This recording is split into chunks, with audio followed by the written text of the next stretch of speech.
Thank you very much, Minister Abrego, for being here today and for a very warm welcome. Admiral Halsey, Commander Southcom, thank you for your great work, your partnership. Phenomenal job, you and all the troops down here and throughout the hemisphere. And Father, thank you for the blessing of this pier. What a reminder that Almighty God is truly the commander of all affairs, including today and all the important work we're undertaking. It is great to be here at Vasco Núñez de Balboa Naval Base. Our shared roots here run deep. Once known as Rodman Naval Station, this place has long played a vital role in protecting the canal.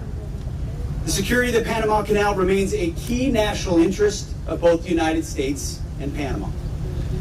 In 1914, after the first ship sailed through the canal, the U.S. Secretary of War wrote, "The dream of the centuries has become a reality."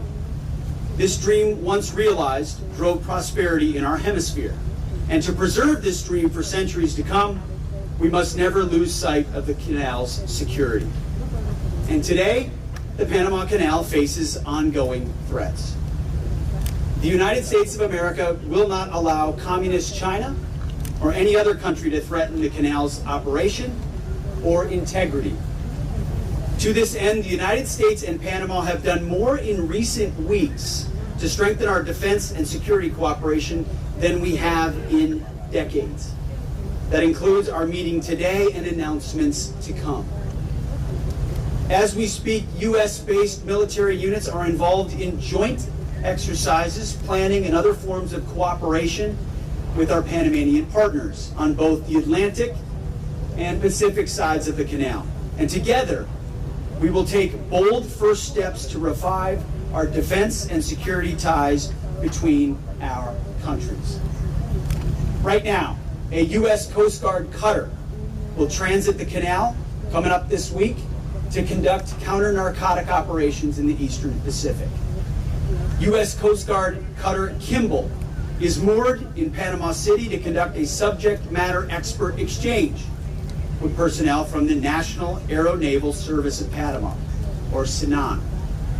The USS Chosen, where I'll be tomorrow, is a guided missile cruiser. It's also docked in Panama City for a port visit as part of CENTSEC 25, the ongoing conference. And USS Normandy, another guided missile cruiser, is patrolling off Panama's Caribbean coast. While there, they are training an embarked team of officers and NCOs from SANAN, Panamanians, again, our partners. Several aircraft from the U.S. Marine Corps and Navy are visiting Panama to enhance our air and maritime security cooperation. We have stood up the Joint Security Cooperation Group, Panama, here in Panama City to coordinate U.S. military activities with our Panamanian partners. We will also continue to deepen cooperation in the long run. This includes increased training, exercises, and information sharing between U.S. and Panama security forces. And in 2026, Panama will host the multilateral Panamax exercise. This training will focus on ensuring the free flow of commerce through the Panama Canal. And finally, this pier, Pier 3, tangibly represents America and Panama's shared commitment to the canal's security. Thanks to over $5 million in support from the U.S. Army Corps of Engineers, we have refurbished this pier behind us. These needed infrastructure improvements revitalize this historic facility and strengthen maritime security both in the canal and into the Pacific Ocean. Our relationship with Panama, especially our security relationship, will continue to grow in the months and years ahead. Our relationship is growing in part to meet Communist China's rising challenge. China-based companies continue to control critical infrastructure in the canal area. That gives China the potential to conduct surveillance activities across Panama. This makes Panama and the United States less secure less prosperous, and less sovereign. And as President Donald Trump has pointed out, that situation is not acceptable. We are grateful to President Molino, Minister Abrego, and your teams, along with the Panama Canal Authority, for responding to these threats and safeguarding the canal. President Molino's decision to withdraw from the Belt and Road Initiative reflects his government's clear understanding of China and the threat it poses. I want to be very clear. China did not build this canal. China does not operate this canal. And China will not weaponize this canal.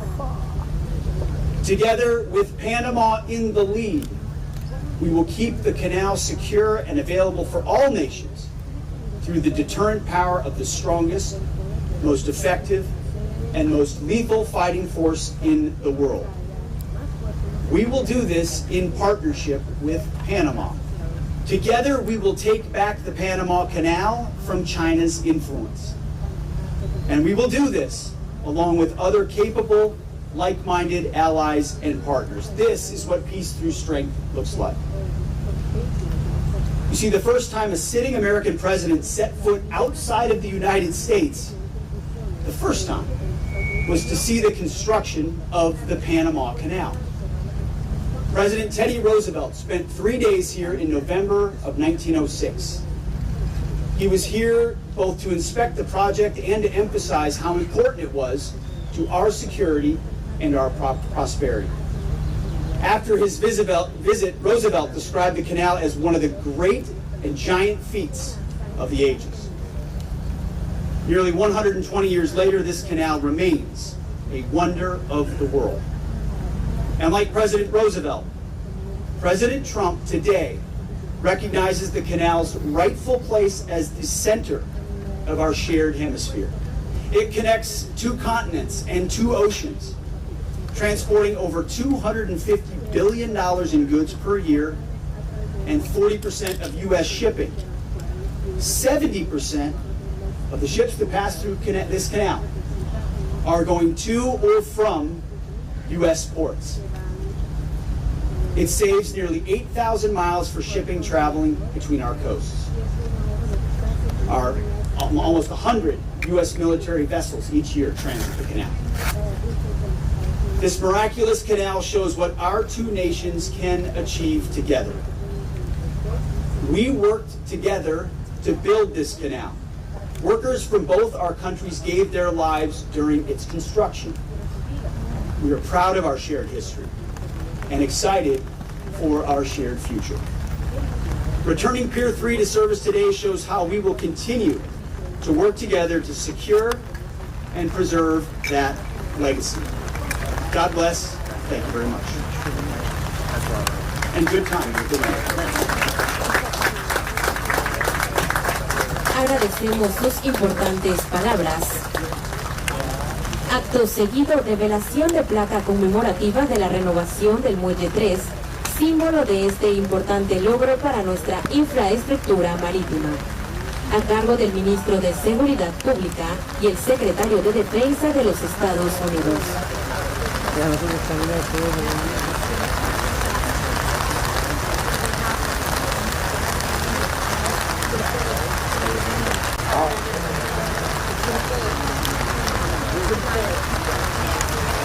Este acto simbólico representa el compromiso y el esfuerzo conjunto en pro de la seguridad y operatividad de nuestras instalaciones. En estos momentos hacen la revelación. Por favor, brindemos un fuerte aplauso.